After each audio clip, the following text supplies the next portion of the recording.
Of all the things Adrian knew his father was capable of, being the supervillain that he and Ladybug painstakingly sought out for the past some odd years was not one of them.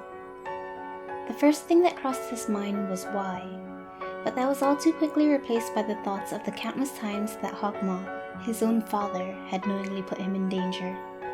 Everything that Gabriel had put him through, locking him up, not letting him go to school, he claimed that everything he did was to keep his dear son safe. Adrian was inexplicably angry, but most of all, he was hurt. He had been sure that Gabriel cared about him deep down. No matter how many times he had been let down, he still thought the best of his father. But the current revelation shattered such naive notions. Hawkmoth was willing to sacrifice everything in order to obtain what he wanted, even him.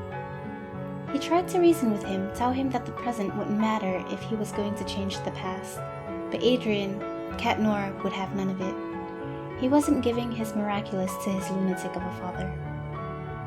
Ladybug's anger was enough to rival his own. He wasn't sure if she was angry on his behalf or in general, but his lady was incredibly patient with him, even in the midst of their final battle. She was kind and understanding, qualities that his father clearly lacked. The battle was a blur. He didn't know if it was because of the increased adrenaline and massive emotions that clouded his mind, or maybe the tears that kept threatening to spill that blurred his vision. But when he had come to his senses, he only saw grayness ahead of him. A speck of cold wetness touched his cheek, but it was soon replaced by a warm caress. A figure appeared in his line of sight as his lady leaned over him. He slowly raised a hand to her face, his naked hand in her missing mask merely an afterthought to him. "Is it over?" His voice came out quiet and hoarse. "Yeah," she replied, just as quiet and shaky.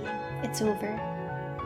She tried smiling to show some sort of happiness for their victory, but he saw her tears through his own.